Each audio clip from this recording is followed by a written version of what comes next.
There are gunshot wounds that tell stories, and then there are gunshot wounds that shouldn't exist in the 21st century. Last Tuesday night, I treated 17 patients with bullet wounds from weapons that were buried with the Civil War.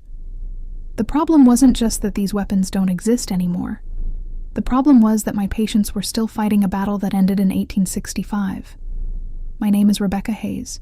For 12 years, I've worked emergency medicine at Detroit General Hospital, specializing in ballistic trauma and gunshot wound treatment. I've seen every type of bullet wound you can imagine. 9mm, 45 caliber, hollow points, armor-piercing rounds. I can identify the weapon used just by looking at the entry wound. But what happened last Tuesday shattered everything I thought I knew about trauma medicine, American history, and the thin line between life and death. It started with a single patient, a young man who arrived with what looked like a routine gunshot wound. But when I extracted the bullet, it wasn't like anything I'd ever seen. It was pure lead, perfectly round, hand-molded, and warm to the touch despite being inside a body for hours. The ballistics didn't match any modern weapon. The wound pattern was wrong. The trajectory was impossible. And then more patients started arriving, all with identical wounds, all carrying the same impossible bullets, all speaking with accents I'd only heard in Civil War documentaries. What I discovered that night led me deep into a mystery that stretched back 160 years, to a battlefield where thousands of young men died in the bloodiest conflict in American history, a battlefield that, according to my patients, was still raging. This is the story of how I became a field medic in a war that ended before my great-great-grandmother was born.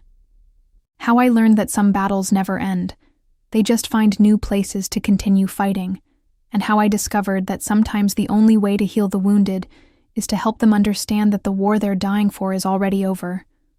But I need to warn you, what I'm about to tell you will change how you think about trauma, history, and the ghosts that live in the spaces between life and death. Because some wounds run so deep, they transcend time itself. Before I tell you about the night I treated soldiers from a war that ended 160 years ago, you need to understand who I am and why this story matters. My name is Rebecca Hayes, and I'm a trauma nurse at Detroit General Hospital. I've been working emergency medicine for 12 years, with specialized training in ballistic trauma and gunshot wound treatment. Detroit sees a lot of gun violence. In 12 years, I've treated thousands of shooting victims. I know the difference between a 9mm and a 45 caliber just by looking at the wound. I can tell you if a bullet was fired from close range or a distance. I can identify hollow points, full metal jackets, and armor-piercing rounds by the damage patterns they leave behind. Ballistic trauma has its own language, and I'm fluent in it. Every bullet tells a story.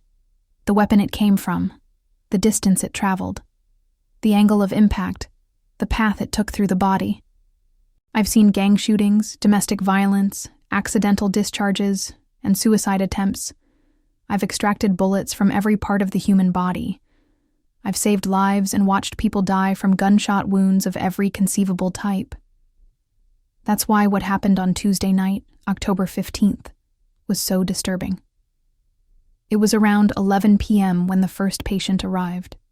The paramedics wheeled him in on a stretcher, a young white male, early 20s, conscious but in severe pain. Gunshot wound to the abdomen, the lead paramedic told me. Found him in Hart Plaza downtown. Single shot, no witnesses. The patient's name was John Stevens, 23 years old, no identification, no cell phone, no wallet. He was wearing clothes I'd never seen before. Rough wool pants, a linen shirt, and leather boots that looked handmade. John, can you tell me what happened? I asked as we moved him to Trauma Bay 3. John looked at me with confusion and pain. The Yankees, he said weakly. They flanked us from the left. I was trying to reload when the bullet hit. I assumed he was delirious from blood loss. John, you're in Detroit General Hospital. You're safe now. We're going to take good care of you. Hospital? John's eyes widened. Ma'am, I need to get back to my regiment.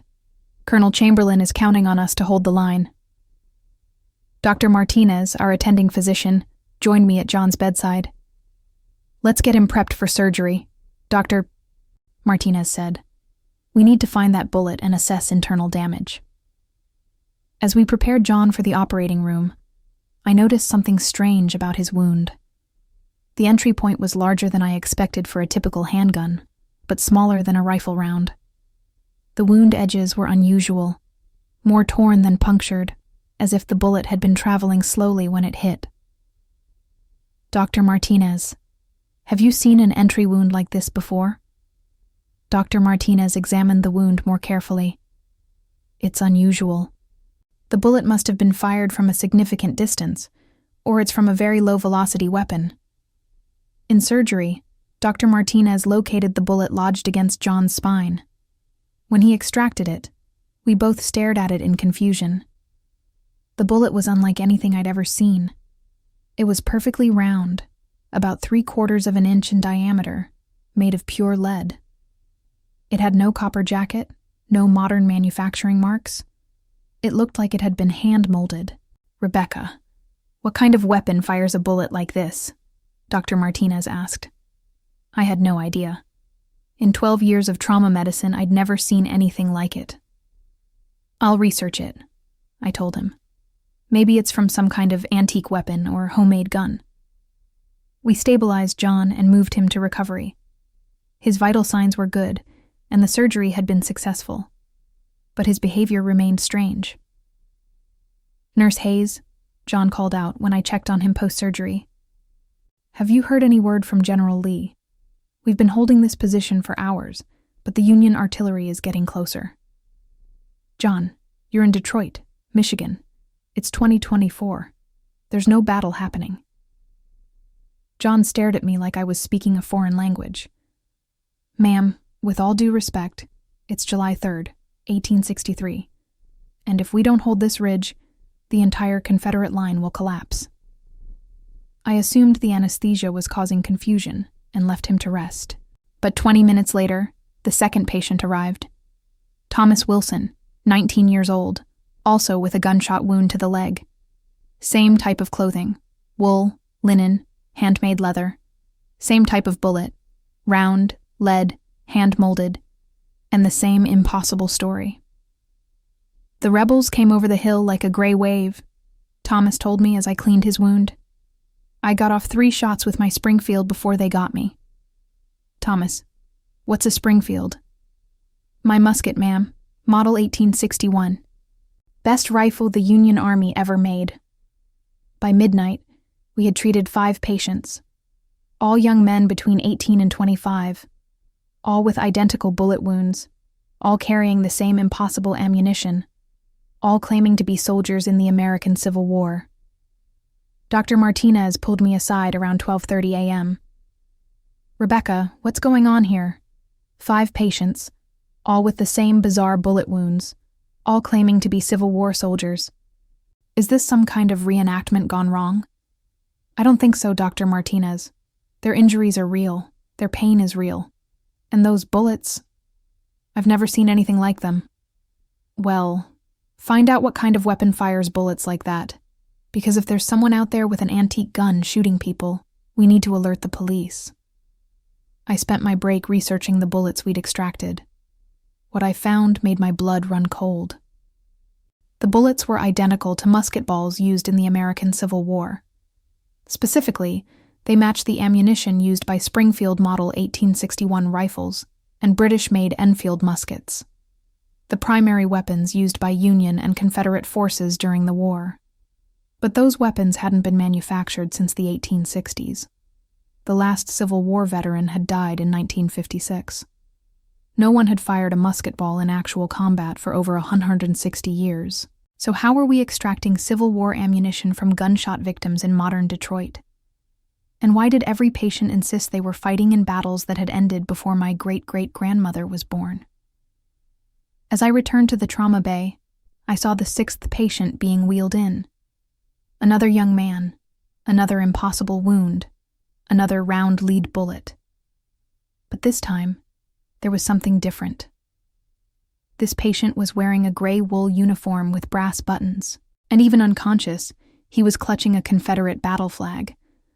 That's when I realized we weren't just treating strange gunshot wounds. We were treating soldiers from both sides of the American Civil War. And according to their stories, the war was still raging.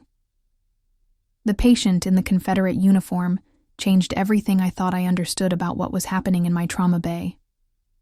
His name was William Patterson, 20 years old, from Mississippi. The gray wool uniform was authentic. Hand-stitched buttons, rough fabric that smelled like gunpowder and sweat. The Confederate battle flag he clutched was silk, faded, with dark stains that looked suspiciously like dried blood. "Ma'am," William said weakly as I started his IV. "I need to get word to Colonel Barksdale. The Yankees have broken through our center. If we don't reinforce the line, they'll take the entire ridge." "William, what ridge are you talking about?" "Cemetery Ridge, ma'am. We've been fighting for it all day. General Longstreet ordered us to take those Union guns, but they're cutting us to pieces." Cemetery Ridge.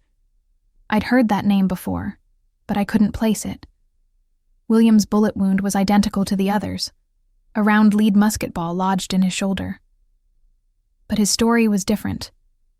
While the previous patients claimed to be Union soldiers fighting Confederates, William was Confederate, fighting Union troops. "William, tell me about the battle you were in." "It's July 3rd, 1863, ma'am, the third day at Gettysburg. General Lee ordered us to take the center of the Union line. 15,000 of us marched across that field under the worst artillery barrage I've ever seen." Gettysburg, July 3rd, 1863. I knew that date from history class. Pickett's charge, the failed Confederate assault that marked the turning point of the Civil War. But William was describing it like it had happened this afternoon. Over the next hour, 3 more patients arrived. 2 Union soldiers and 1 Confederate, all with musket ball wounds, all claiming to be fighting at Gettysburg on July 3rd, 1863. Each patient told the same impossible story from different perspectives. Private Marcus Johnson, 22nd Massachusetts Infantry. "We were positioned behind the stone wall when the rebels came. Never seen so many gray uniforms in one place. They marched right into our guns like they were on parade. Mine, Corporal James Mitchell, 11th Virginia Infantry. The Union artillery was hell itself. Cannonballs exploding all around us. But we kept marching. For Virginia, for General Lee. Sergeant David O'Brien, 69th Pennsylvania Infantry. I was loading canister shot when I saw him coming. Young rebel boy, couldn't have been more than 18. I didn't want to shoot him, but orders are orders." Their stories interlocked perfectly. Union soldiers describing the Confederate assault. Confederate soldiers describing the Union defense. All from the same battle, the same day, the same moment in history. But there was something else that made my skin crawl. None of them seemed to realize they were enemies sharing the same hospital room. William Patterson, the Confederate soldier, was lying 3 feet away from Marcus Johnson, the Union private who had been shooting at him hours earlier. But neither acknowledged the other's presence. It was like they were existing in separate realities, seeing only their own version of events. I decided to test something. "William," I said to the Confederate soldier, "do you see the other patients in this room?" William looked around the trauma bay. "What other patients, ma'am? It's just you and me." "Marcus," I asked the Union soldier, "what do you see in this room?" "Just us, nurse. Though I keep hearing voices. Sounds like rebel soldiers talking, but that's impossible." We drove them all back. They were in the same physical space, but couldn't see each other. Each soldier was trapped in his own version of the battle, unaware that his enemies were lying just feet away. Dr. Martinez pulled me aside again around 2 a.m. "Rebecca, I've been thinking about these patients. Their wounds are consistent with musket balls fired from Civil War-era weapons, but that's impossible. Dr. Martinez, I researched those bullets. They're identical to ammunition used at the Battle of Gettysburg in 1863. That's ridiculous. Those weapons don't exist anymore. That's what I thought too. But I called the Detroit Historical Society. They confirmed that these bullets match specimens from Gettysburg battlefield excavations. Dr. Martinez stared at the extracted bullets we'd collected. 9 perfect lead spheres, each one identical to Civil War musket balls. Rebecca, even if someone had antique weapons, why would they be shooting people with them? And why do all our patients think they're fighting in the Civil War? Before I could answer, the paramedics wheeled in patient number 10. This one was different. He was unconscious, covered in blood, wearing a blue Union uniform with sergeant stripes. But what made me gasp was the wound. He had been hit by cannonball fragments. Jagged pieces of iron were embedded in his chest and arms, wounds I'd only seen in textbooks about Civil War battlefield medicine. Jesus Christ, Dr. Martinez whispered. What kind of weapon does that to a person in 2024? The patient regained consciousness as we worked on him. Sergeant Powell, 14th Connecticut Infantry, he said weakly. We were repositioning the 12-pounder when their artillery found our range. The explosion threw me 20 feet. Sergeant Powell, what 12-pounder? Our Napoleon cannon, ma'am. We were firing canister shot into the Confederate lines when their guns opened up on us. Napoleon cannons, canister shot, artillery terminology from the 1860s. I spent the next hour extracting iron fragments from Sergeant Powell's body. The metal pieces were hand-forged, irregular, exactly what you'd expect from a Civil War-era cannonball that had exploded. But Civil War cannons hadn't been fired in combat for 160 years. By 3 a.m., we had 12 patients, 8 Union soldiers, 4 Confederates, all with wounds from weapons that shouldn't exist, all claiming to be fighting at Gettysburg on July 3rd, 1863.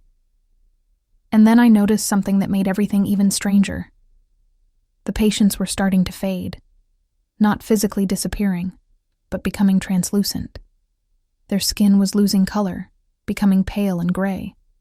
Their voices were getting weaker, more distant. Marcus Johnson, the first Union soldier, was barely visible now.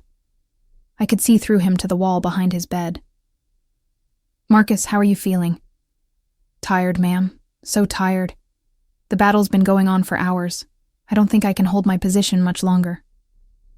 Marcus, look at me. You're in a hospital. You're safe. Marcus looked at me with eyes that seemed to be fading away. What hospital, ma'am? There's no hospital at Gettysburg, just the battlefield. That's when I realized the horrible truth. These weren't patients recovering from gunshot wounds. These were soldiers dying on a battlefield 160 years ago. And somehow, Detroit General Hospital had become their final resting place. When your trauma bay starts filling up with translucent Civil War soldiers who are slowly fading away, you have 2 choices. Question your sanity, or start looking for answers. I chose answers. During my 4 a.m. break, I called Dr. Richard Cromwell, a Civil War historian at Wayne State University. I'd met him at a medical conference where he'd given a presentation on battlefield medicine during the 1860s. Dr. Cromwell, this is Rebecca Hayes from Detroit General Hospital. I know this is going to sound insane, but I need your help with something related to Civil War ballistics. Rebecca, it's 4 a.m. What's so urgent? I've extracted 12 musket balls from gunshot victims tonight. The bullets are identical to Civil War ammunition, and the patients all claim to be fighting at Gettysburg. There was a long pause. Rebecca, are you feeling all right? Maybe you should go home and get some rest. Dr. Cromwell, I'm sending you photos of the bullets right now. Please, just look at them. I texted him pictures of the musket balls we'd collected. My phone rang 30 seconds later. My God, Rebecca. These are authentic Civil War musket balls. The one on the left is from a Springfield model 1861. The others are from British Enfield rifles. Where did you get these? I extracted them from patients who were shot tonight. All of them claim to be soldiers fighting at the Battle of Gettysburg on July 3rd, 1863. Rebecca, that's impossible. But these bullets are genuine. I've excavated hundreds of them from the Gettysburg battlefield. They're identical. Dr. Cromwell, tell me about July 3rd, 1863. That was Pickett's charge. The climactic moment of the Battle of Gettysburg. Confederate General Lee ordered 15,000 soldiers to assault the center of the Union line across an open field. It was a disaster. Over half the Confederate soldiers were killed or wounded. What time did it happen? The charge began at 3 p.m. and lasted about an hour. It was the bloodiest hour of the entire Civil War. I looked at my watch. 4:15 a.m. If my patients were experiencing Pickett's charge in real time, but with a 12-hour time difference. Dr. Cromwell, I need you to come to Detroit General immediately. Bring any Civil War medical texts you have, especially battlefield surgery manuals. Rebecca, this is highly irregular. Doctor, I have 12 soldiers from Gettysburg dying in my trauma bay. If there's any chance this is real, I need your help to save them. Doctor, Cromwell arrived at 5 a.m. with a bag full of Civil War medical texts and authentic period medical instruments. When he saw our patients, his face went white. My God, Rebecca, their uniforms are authentic. Look at the buttons on the Confederate soldier. Those are genuine Virginia state buttons from 1863. And the Union soldiers' chevrons are hand-sewn in the exact pattern used by the 69th Pennsylvania Infantry.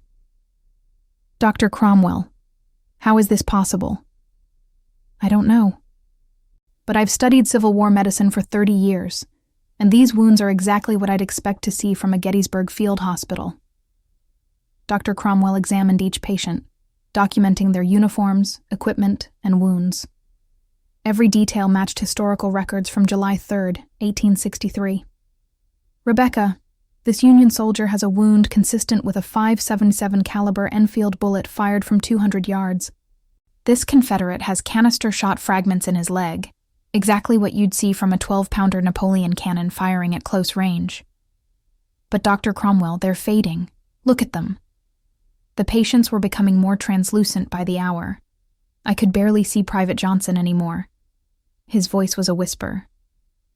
That's because they're dying, Dr. Cromwell said quietly. On July 3rd, 1863, these soldiers were mortally wounded at Gettysburg. They're reliving their final moments.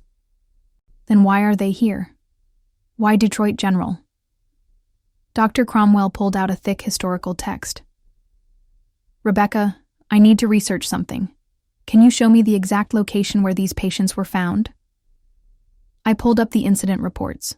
All 12 patients had been found in the same area, Hart Plaza, downtown Detroit, within a 6-block radius. Dr. Cromwell studied a map of Detroit, then cross-referenced it with his historical texts. Rebecca, I need to make some calls. There might be a connection between this location and the Civil War that I'm not seeing. While Dr. Cromwell researched, I returned to my patients. By 6 a.m., several were barely visible.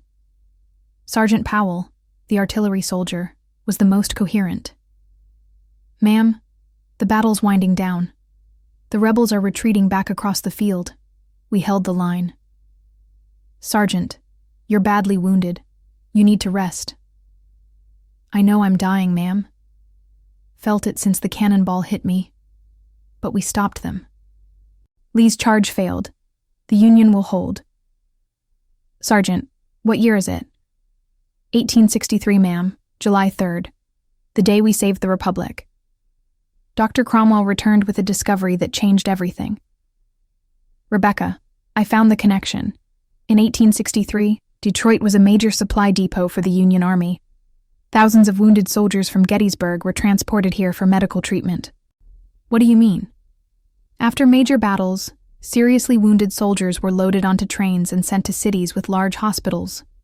Detroit General Hospital's predecessor, Detroit City Hospital, treated over 800 Gettysburg casualties in July and August 1863. Are you saying these soldiers were actually treated here 160 years ago? More than that, I found the records. Many of them died here. Detroit City Hospital was built on the exact same location as Detroit General. Your trauma bay is probably sitting on top of the old Civil War ward.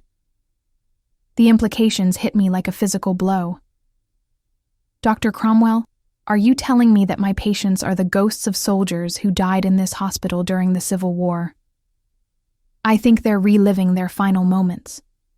The trauma of their wounds, the stress of battle, the pain of dying far from home. It's all trapped in this location. But why now? Why tonight? Dr. Cromwell checked his calendar and his face went pale. Rebecca, what's today's date? October 15th, 2024. And 160 years ago, October 15th, 1863, was exactly 104 days after the Battle of Gettysburg. That's when the last trainload of wounded soldiers arrived in Detroit from the battlefield. So this is some kind of anniversary? More than that. Tonight marks exactly 160 years since the final Gettysburg casualties reached Detroit General's predecessor hospital. It's like they're completing a journey that was interrupted by death. As Dr. Cromwell explained the historical connection, I watched my patients continue to fade. But something else was happening. The Union and Confederate soldiers were finally starting to see each other. Private Johnson, the Union soldier, looked across the room at William Patterson, the Confederate. "You're just a boy," Johnson said quietly. "How old are you, son?" 20, sir," William replied. "From Mississippi." "I'm from Massachusetts. We've been trying to kill each other all day." "Yes, sir." "I suppose we have." For the first time since they'd arrived, enemies were acknowledging each other as human beings. That's when I realized that saving these soldiers would require more than medical treatment. It would require healing wounds that had nothing to do with musket balls and cannonballs. It would require ending a war that had been raging in their hearts for 160 years. NT. Watching Civil War enemies acknowledge each other as human beings in my trauma bay was profound. But what happened next shattered every assumption I had about life, death, and time itself. At 6:30 a.m., as the sun rose over Detroit, something extraordinary occurred. All 12 patients became fully visible again. Not only visible, but solid. Their wounds stopped bleeding. Their vital signs stabilized. They sat up in their beds, looking around the modern trauma bay with wonder and confusion. "Where are we?" asked Sergeant Powell, the Union artillery soldier. "This isn't a field hospital," said William Patterson, the Confederate from Mississippi. For the first time, they were all seeing the same reality: modern Detroit General Hospital, with its advanced medical equipment, fluorescent lighting, and 21st century technology. "Soldiers," I said, addressing the group. "You're in Detroit General Hospital, but not the Detroit you remember. You've been transported through time." Dr. Cromwell stepped forward. "Gentlemen, I'm a historian. The battle you were fighting, the Battle of Gettysburg, ended on July 4th, 1863. That was 160 years ago." The soldiers stared at him in disbelief. "Sir, that's impossible," said Private Johnson. "The battle was this afternoon." "Show them," I told Dr. Cromwell. Dr. Cromwell pulled out his smartphone and showed them photos of the modern Gettysburg battlefield, now a national park with monuments and tourists. "This is Gettysburg today," he explained. "The field where you fought is now hallowed ground, preserved to honor your sacrifice." The soldiers passed the phone among themselves, studying the images with growing amazement. "These monuments," said Corporal Mitchell, the Virginia Confederate, "they're for us?" "For all of you, Union and Confederate alike. The nation learned to honor the sacrifice made by both sides." William Patterson, the young Confederate, looked confused. "But sir, who won the war?" Dr. Cromwell took a deep breath. "The Union won. The Confederacy surrendered in April 1865, but more importantly, the country was reunited. The United States became one nation again." "What about slavery?" asked Sergeant Powell. "Abolished. The Emancipation Proclamation freed all slaves in 1863. The 13th Amendment ended slavery permanently in 1865. The soldiers absorbed this information in stunned silence. Private Johnson, the Union soldier from Massachusetts, turned to William Patterson, the Confederate from Mississippi. So we were fighting for nothing? Not nothing, Dr. Cromwell said. You were fighting for what you believed in. But history shows that the real victory was learning to be Americans together again. That's when I noticed something else extraordinary happening. The soldiers' wounds were healing before my eyes. The musket ball holes were closing. The cannonball fragments were dissolving. The torn flesh was knitting itself back together. Dr. Cromwell, look at this. He watched in amazement as 160-year-old battle wounds disappeared completely.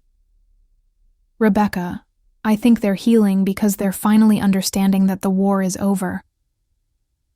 But not all the soldiers were accepting this revelation peacefully. Corporal Mitchell, the Virginia Confederate, stood up angrily. This is Union propaganda. You're trying to demoralize us with lies about the future. James, William Patterson said quietly, look around you. Look at this place. This medicine, these machines. How could anyone in 1863 create such things? It's a trick. The Yankees are trying to break our will. Dr. Cromwell approached Mitchell carefully. Corporal, what if I could prove to you that the war ended with honor on both sides? How? Dr. Cromwell pulled up a website on his phone showing Civil War monuments throughout the South. These are Confederate memorials built after the war. The South was allowed to honor its dead. Your sacrifice was remembered. He showed Mitchell images of Robert E. Lee monuments, Confederate cemeteries, and Southern historical societies. General Lee? Mitchell asked.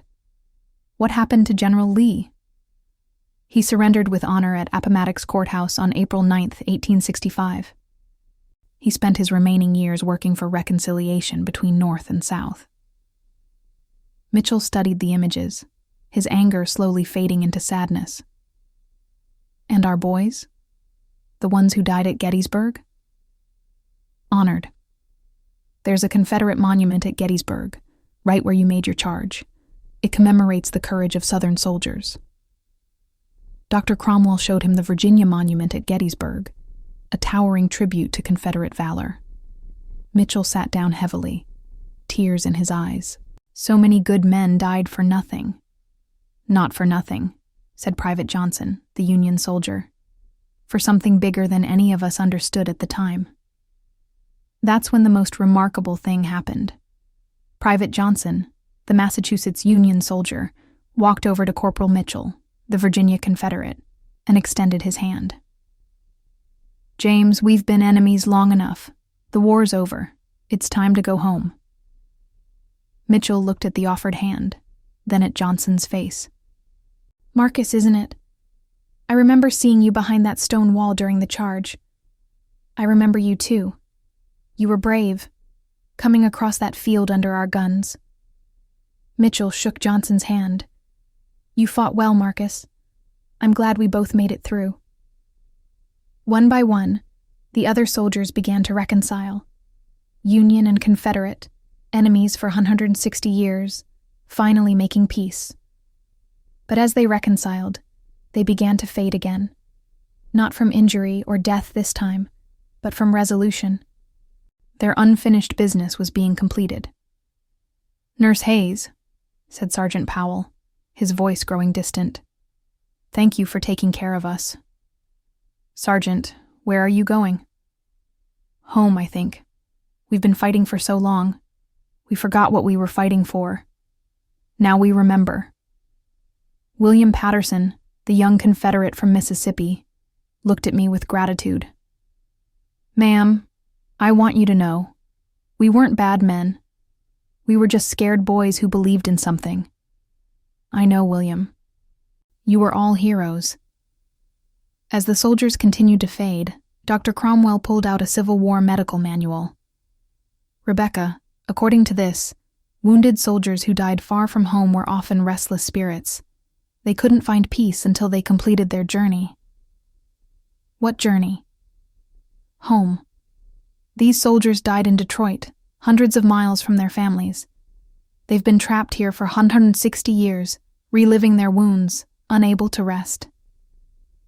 And now they know the war is over. They know their sacrifice mattered. They can finally go home. By 7 a.m., only 3 soldiers remained visible: Private Johnson, Corporal Mitchell, and William Patterson. They stood together, Union and Confederate, no longer enemies. "Ma'am," Johnson said to me, "there's something we need you to know." "What is it?" "We're not the only ones. There are soldiers from other battles, other wars, still fighting, still trapped." "What do you mean?" Mitchell spoke up.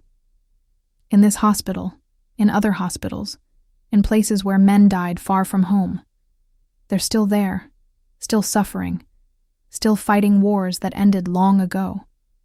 William Patterson nodded. "Someone needs to help them understand that it's time to go home." "How?" "The same way you helped us," Johnson said. "With compassion, with truth, with the courage to tell enemies that they can be friends." And with that, the last 3 soldiers faded away, finally at peace. But their message remained.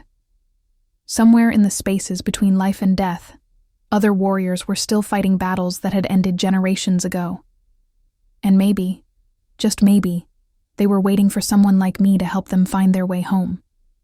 After the Civil War soldiers faded away, I thought my impossible night was over. I was wrong. At 7:30 a.m., just as the day shift was arriving, the first World War I patient appeared. Private Daniel Murphy, 19th Infantry Division, arrived with mustard gas burns and shrapnel wounds from German artillery. He was coughing up blood, his skin blistered from chemical weapons, speaking about trenches in France. "Nurse, the Germans are using poison gas," he wheezed. "We need our masks. They're coming over the top." 20 minutes later, Corporal James O'Sullivan, Marine Corps, with bullet wounds from Japanese rifles. He kept talking about Iwo Jima, asking for his squad, warning about snipers in the caves. Then came Sergeant Michael Rodriguez from Vietnam, with napalm burns and punji stick wounds, asking about his helicopter extraction. By 9 a.m., my trauma bay looked like a museum of American warfare. Soldiers from every major conflict since the Civil War, all dying from wounds sustained decades ago, all convinced their battles were still raging. Dr. Cromwell, who had stayed after the Civil War soldiers departed, was documenting everything. "Rebecca, this is unprecedented. You've become a nexus point for unresolved military trauma spanning 160 years of American warfare." "But why? Why is this happening to me?" "I think it started with the Civil War soldiers. Their healing, their reconciliation. It opened a pathway. Other trapped soldiers sensed the possibility of peace and started coming here. The World War I soldiers couldn't see the Vietnam veterans. The Korean War casualties were invisible to the World War II Marines. Each group was trapped in their own temporal bubble, reliving their final moments. But unlike the Civil War soldiers, these men weren't healing. They were getting worse. Private Murphy's mustard gas burns were spreading. Corporal O'Sullivan was losing more blood. Sergeant Rodriguez's napalm burns were deepening. Dr. Cromwell, the Civil War soldiers healed when they made peace with their enemies. But how do you make peace with modern warfare? How do you reconcile chemical weapons and atomic bombs? I don't know, Rebecca. The nature of warfare changed after the Civil War. It became mechanized, impersonal. These soldiers didn't die fighting individual enemies. They died fighting industrial war machines. At 10 a.m., something terrifying happened. The different groups of soldiers began to interact, but not peacefully. The World War I veterans saw the Vietnam soldiers and started shouting, "Deserters, draft dodgers, you dishonored the uniform." The Vietnam veterans fired back, "You have no idea what we went through. You fought a clean war with rules." The World War II soldiers tried to maintain order. "We're all Americans here. We all served." My trauma bay erupted into chaos as soldiers from different eras began fighting each other, their wounds bleeding more heavily with each angry word. "Stop," I shouted. "You're all dying. This fighting is killing you." But they couldn't hear me over their own anger and pain. That's when I realized the horrible truth. These soldiers weren't just trapped by their physical wounds.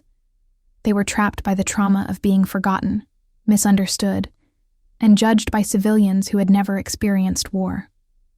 Private Murphy, the World War I veteran, grabbed my arm with a burned hand. "Nurse, they told us we were fighting the war to end all wars. But look at them.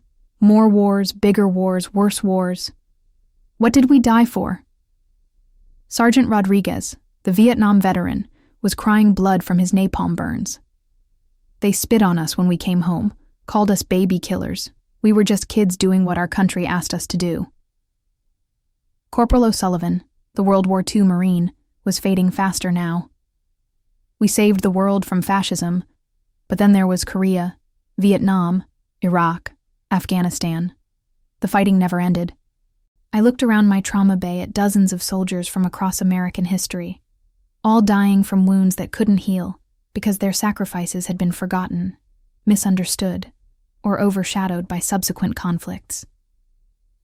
"Dr. Cromwell, they're not fighting each other. They're fighting the feeling that their sacrifices didn't matter. Then how do we heal that kind of wound?" Before I could answer, the most impossible patient yet appeared.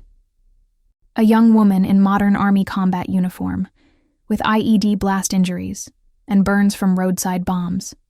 Staff Sergeant Maria Santos, 82nd Airborne, just back from Afghanistan. But here's what made my blood freeze. Maria Santos was alive. She was scheduled to work her shift at Detroit General at 3 p.m. that afternoon. "Nurse Hayes," she said weakly, "I need to get back to my unit. The convoy hit an IED en route Tampa. My soldiers need me." I knew Maria personally. She was a combat medic who worked part-time at our hospital between deployments. She had never been wounded in combat. She was supposed to be at home, preparing for her shift. "Maria, you're not in Afghanistan. You're in Detroit. You work here." Maria looked at me in confusion. "Ma'am, I don't understand. The Taliban hit our convoy an hour ago. I need medical attention so I can get back to my soldiers." That's when I understood the true horror of what was happening. The temporal trauma wasn't just affecting dead soldiers anymore. It was pulling in living veterans, trapping them in their worst memories, forcing them to relive their trauma over and over again. Dr. Cromwell grabbed my arm. "Rebecca, if this phenomenon is expanding to include living veterans, it could affect thousands of people. Every combat veteran in Detroit could be pulled into this temporal loop." I looked around my trauma bay at the growing crowd of wounded soldiers from across American history, all trapped in their pain, all fighting battles that would never end. "Dr. Cromwell, how many combat veterans live in Detroit?" "Tens of thousands, from Vietnam to Afghanistan." "And if they all get pulled into this temporal trauma loop? Rebecca, you could have an army of the walking wounded, all reliving their worst moments simultaneously." As if summoned by our conversation, more living veterans began appearing. A Gulf War soldier with depleted uranium poisoning, an Iraq War veteran with traumatic brain injury, a Kosovo peacekeeper with PTSD.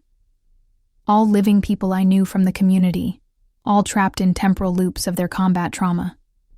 My trauma bay was becoming a battlefield where every American war was being fought simultaneously, and the living were being pulled in alongside the dead. "Dr. Cromwell, we have to stop this before it spreads to every veteran in the city." "How?" I looked at the chaos around me.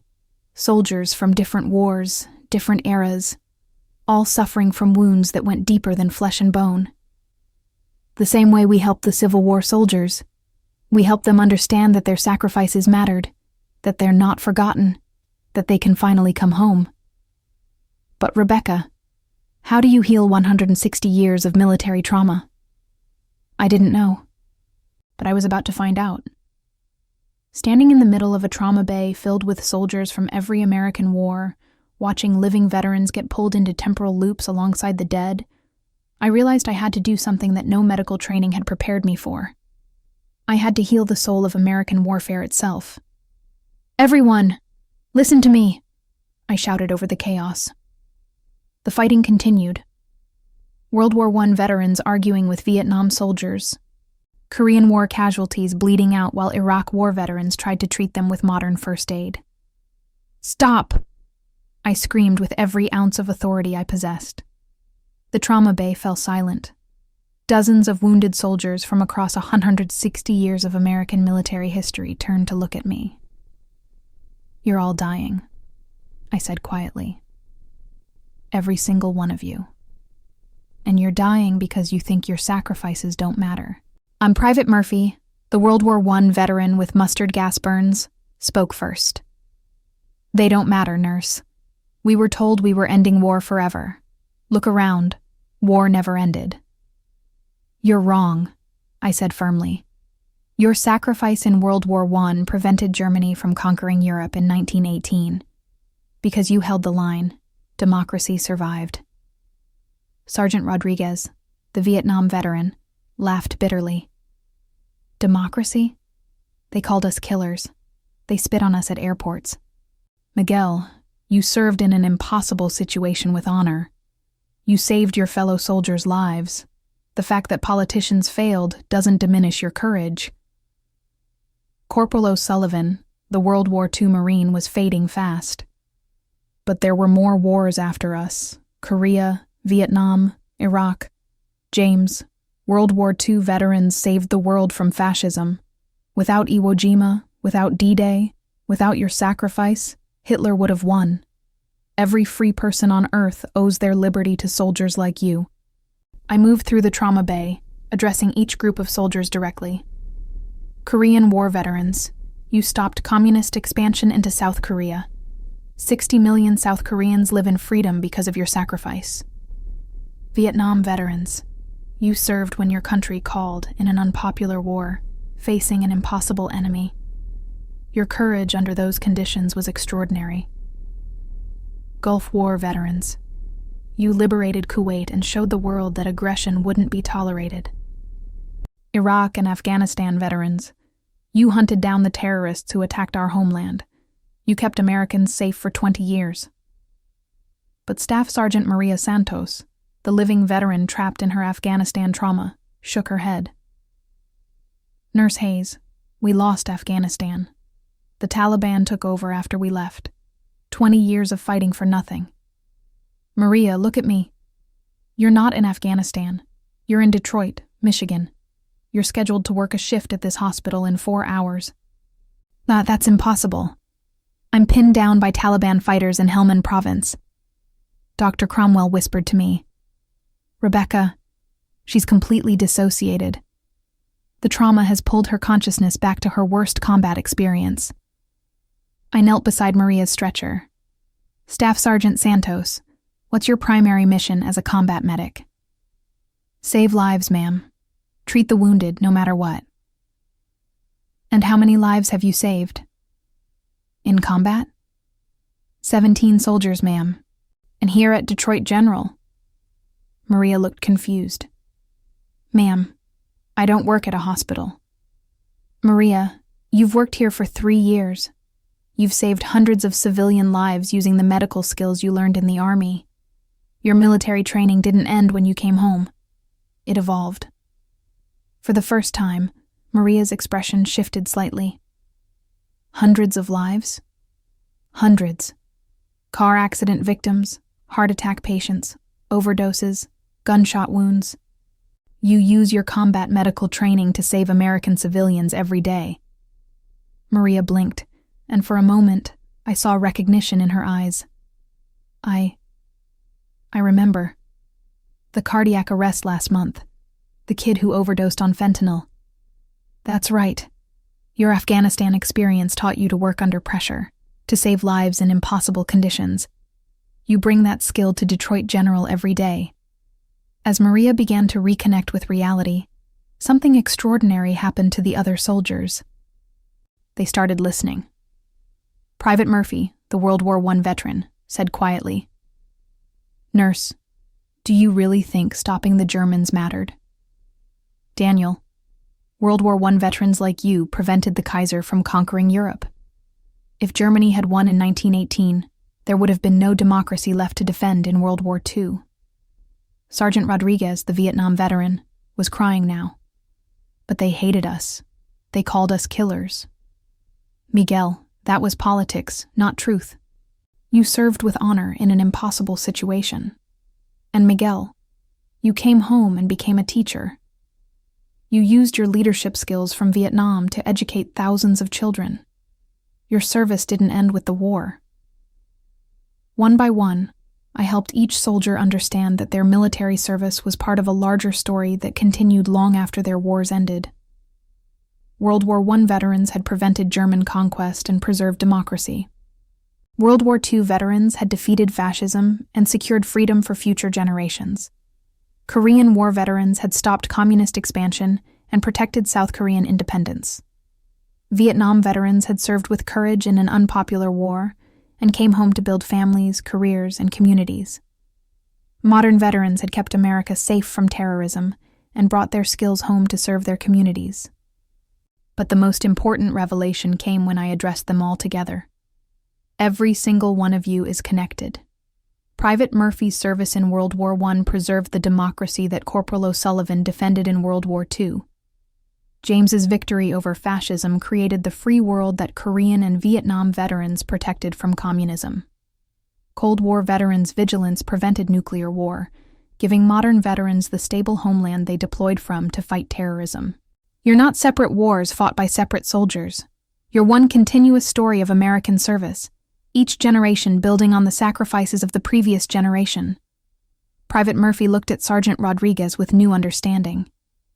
"Son, I fought so you could have a free country to come home to." Rodriguez nodded. "And I served so that Maria's generation could have the freedom to volunteer for military service." Staff Sergeant Santos, now fully present in 2024, looked around the trauma bay at soldiers from across American history. "We're all connected," she said in wonder. "Every war, every sacrifice, all part of the same mission to protect freedom." As the soldiers began to understand their connection to each other and to the larger story of American liberty, their wounds began to heal. Mustard gas burns faded. Shrapnel dissolved. Napalm scars disappeared. IED blast injuries closed. The dead soldiers were healing because they understood their sacrifices had meaning. The living veterans were healing because they understood their trauma was part of a larger story of service and courage. But there was one final revelation that completed their healing. "Soldiers," I said, "there's something else you need to understand. The reason you're all here in this hospital isn't coincidence." "What do you mean?" asked Corporal O'Sullivan. "Detroit General Hospital has been treating wounded Americans for over 150 years. Civil War casualties, World War veterans, modern combat injuries. This hospital is where American warriors have always come to heal. You're not lost. You're not forgotten. You're home." With that final understanding, the soldiers from every American war began to fade, not from injury or trauma, but from peace. They were finally able to rest, knowing their sacrifices had meaning, their service was honored, and their wounds were healed. As the last soldier faded away, Staff Sergeant Maria Santos stood up from her stretcher, fully present in 2024. "Nurse Hayes, thank you. I haven't felt this at peace since I came home from Afghanistan. Maria, your service continues every day you work in this hospital. You're still saving lives, just in a different uniform."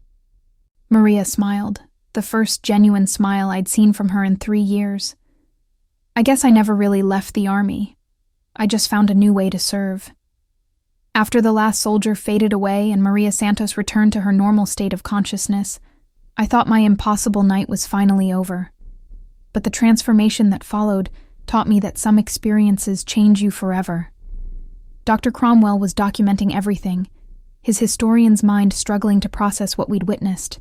"Rebecca, in 12 hours, you've treated casualties from every major American military conflict since 1863. You've healed temporal trauma spanning 160 years of warfare." "Dr. Cromwell, I still don't understand why this happened to me."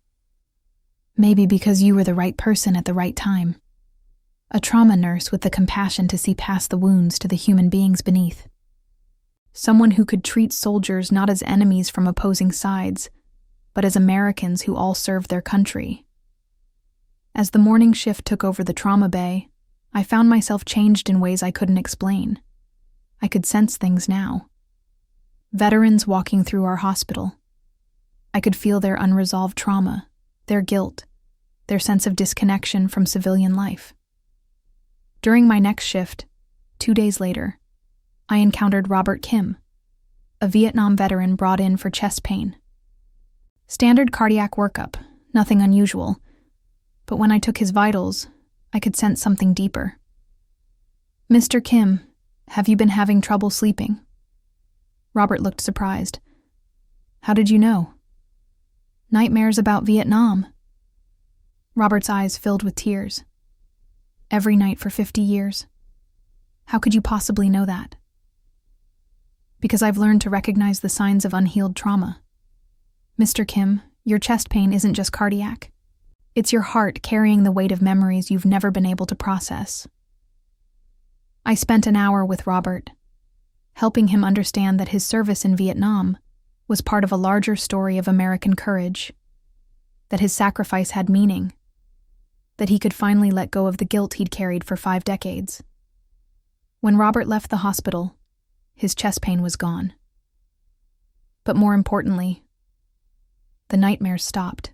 Word spread through Detroit's veteran community about the nurse at Detroit General, who understood military trauma in ways that traditional therapy couldn't address. Veterans started requesting me specifically, not for medical emergencies, but for something deeper, healing that went beyond physical wounds. I began to understand that my experience with the temporal soldiers had given me a unique ability to help living veterans process their trauma by connecting them to the larger story of American military service. 3 months after my impossible night, Detroit General created a new position for me: Veterans Trauma Liaison. My job was to help military veterans access both medical care and psychological support services. But what I really did was help veterans understand that their service was part of an unbroken chain of American courage, stretching back to 1776. I helped Vietnam veterans understand that their service prevented communist expansion, just as World War II veterans had prevented fascist conquest. I helped Iraq and Afghanistan veterans see that their fight against terrorism was as crucial as previous generations' fights against fascism and communism. I helped all of them understand that they were part of something larger than themselves, larger than their individual wars, larger than their personal trauma. The technique worked because it was based on truth. Every American military conflict has been connected to the preservation and expansion of human freedom. Revolutionary War soldiers fought for the idea that people could govern themselves. Civil War soldiers fought to prove that democracy could survive its greatest test. World Wars I and II veterans fought to defend democracy against totalitarian threats. Cold War veterans prevented nuclear annihilation and preserved peace. Modern veterans protected the homeland from terrorist attacks.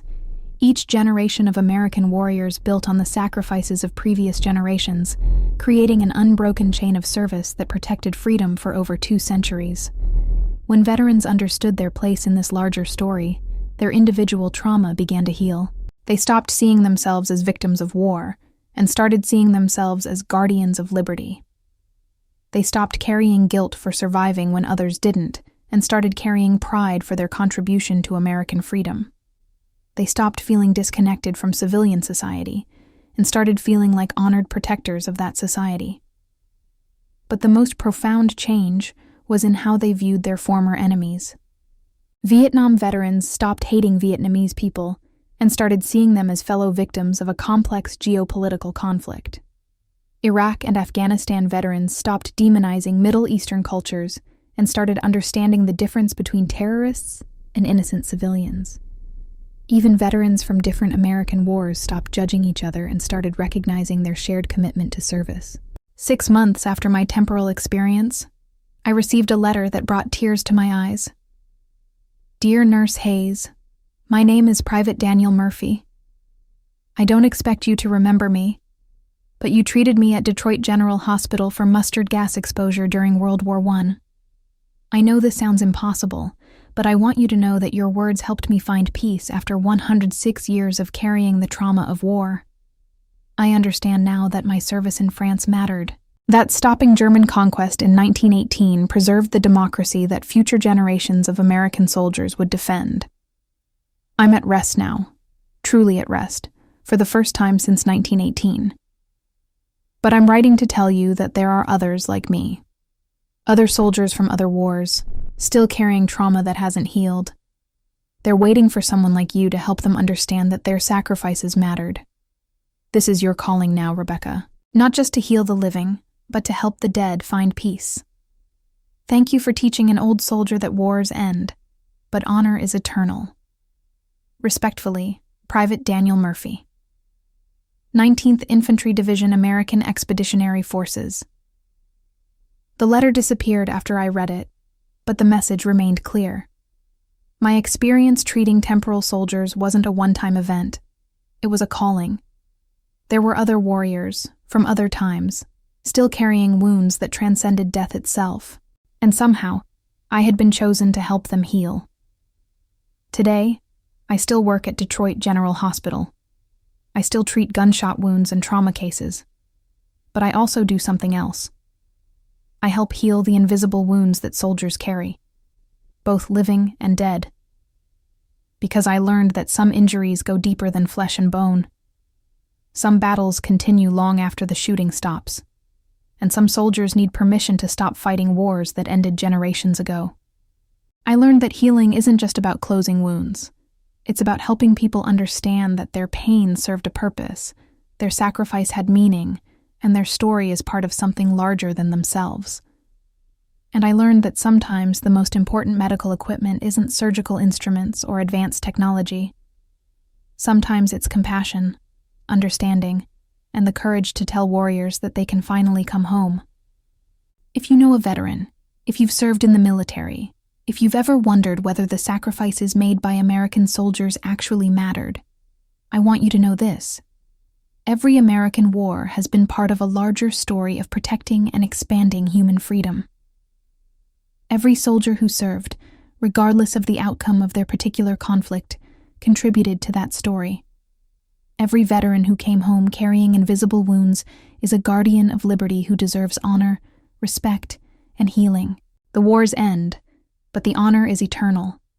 And sometimes, if you listen carefully in the quiet spaces of hospitals and memorial sites, you can still hear the echoes of soldiers asking if their sacrifices mattered. The answer is always yes. They always mattered.